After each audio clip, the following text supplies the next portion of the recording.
we go, back at it again with yet another video, and today's video has a whole lot of gaming news. I'm Champ Chong, and today I also happen to have a fresh new haircut, so if you guys do end up enjoying today's video, please remember to smack that like button real good. Also smack it if you do like my new haircut. I don't know, I'm kind of 50-50 on it. It's a little short though. Anyway, as I said, today's show has a whole lot of stuff to get to. We've got Fortnite, Radical Heights, PUBG, but the first thing that we will talk about is Call of Duty Black Ops 4. As you guys know, Black Ops 4 is launching in October later this year, and it seems that the Battle Royale hype has gotten all the way to COD, because inside sources are stating that the next Call of Duty game will have a Battle Royale mode in it. However, it's not all good news, because it seems that the arrival of this new Battle Royale mode to the Call of Duty franchise means something has to come out of the franchise and has to be axed. And what is that feature? What will we no longer have in Call of Duty games, specifically to this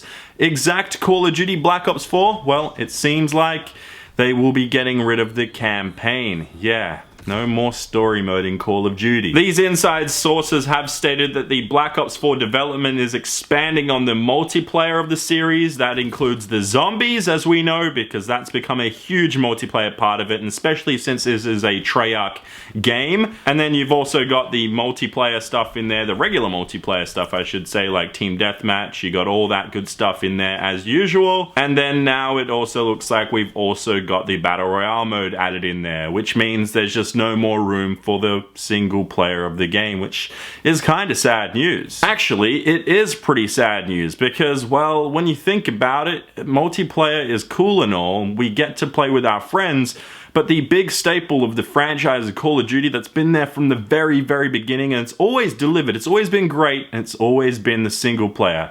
We always complain about the multiplayer. You've got things here and there that always need patching, but the single player, the story, the campaign, whatever you want to call it, has always been great. So to be honest, I don't know if I actually like this idea, this decision by Activision and Treyarch to get rid of the single player because they're adding in a Battle Royale mode. Sure, I'll play the hell out of it. I'm excited for the Battle Royale, but to get rid of the single player, if this is true, if these inside sources are 100% correct, I don't know if this is a good decision. I've been playing Battle Royale since H1Z1. That's when I started with King of the Kill, or just before King of the Kill was officially named that. It's pretty far back, like 3 years ago. And now with the hype train of Battle Royale games like Fortnite and PUBG, it just seems ridiculous that a AAA game is going to just get rid of one of its main things and go, hey, we're going to jump on this bandwagon. I don't know if it's the smartest decision. We'll have to wait and see if this is true, and then if it is true, we'll have to wait and see what happens in the end of everything. And one thing I will additionally note down here for you guys is that Polygon, who originally broke this story and had their inside sources break this, is that they did contact Activision, they did talk to them, but Activision pretty much replied with the standard reply of that they don't talk about speculation, rumors, and things like that, and we have to wait for the Black Ops 4 official release and stuff on May 17. Let me know your thoughts in the comments down below regarding all of this. I don't know, I'm kind of 50-50 on it, because I love the single player, I love the campaign in Call of Duty games. It's always been the greatest things about the franchise, but to remove it because of a whole new other thing that I also really enjoy, I guess it'll have to be really amazing. To be honest, if it doesn't have at least 3 maps at launch, being a AAA title, a big thing that you're paying $60 to $100 for,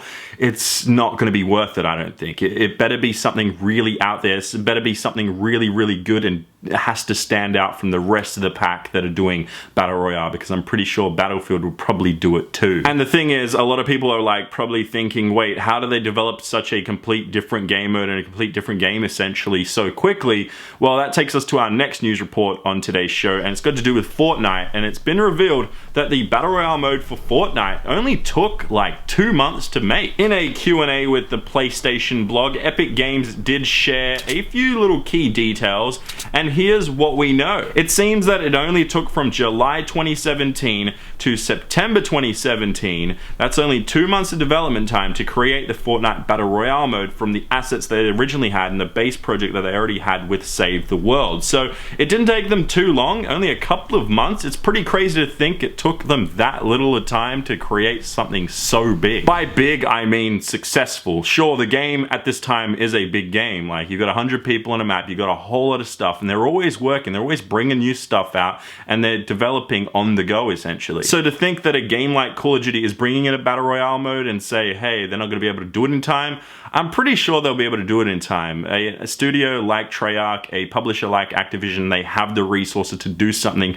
at a much more rapid rate and a much more successful rate, hopefully, too. So that's why it is most likely going to be a thing where we do see a lot of AAA titles bring in a Battle Royale mode later this year, such as Battlefield and Call of Duty. And speaking of large studios, we're actually going to move to our next news report, which includes a smaller studio, and it is the game Radical Heights. Boss Key Studios and Cliff Bleszinski, the main man behind the company, have tweeted this out. As you can see, they are bringing in female character models, which is awesome news. At this very time, the free game at Radical Heights, their own Battle Royale game, is only available to have male models in the game. So you can't get any female characters, you're gonna have male characters. Now, we're not sure as to when exactly these female models will get into the game, but it's cool that they've done this. I think it's great that they're actually building on top of this game as quickly as they are. The only worry I have is that they maybe arrived to the party a little too late and may not be able to stand out. The reason I say that is because they may not have the same resources as other studios do have. They may not have the same kind of funding,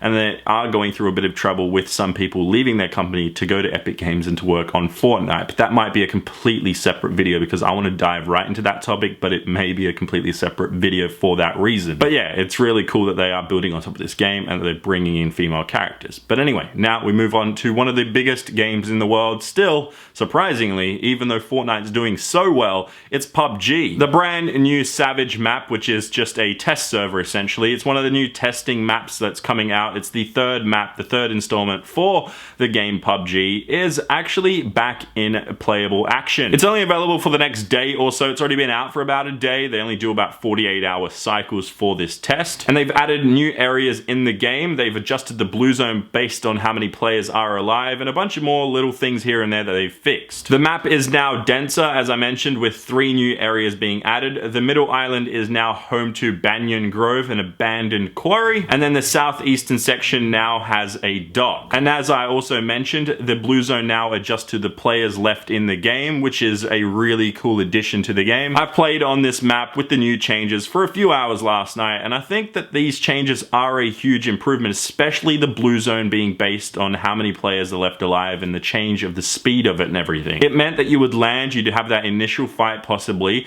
and then the middle game meant that it was going to move quicker, and then especially if a lot of people were dead at the end of the game, because that happens quite a lot of people go to hot spots at the start of the game, so the rest of the game ends up moving slowly because there are less players.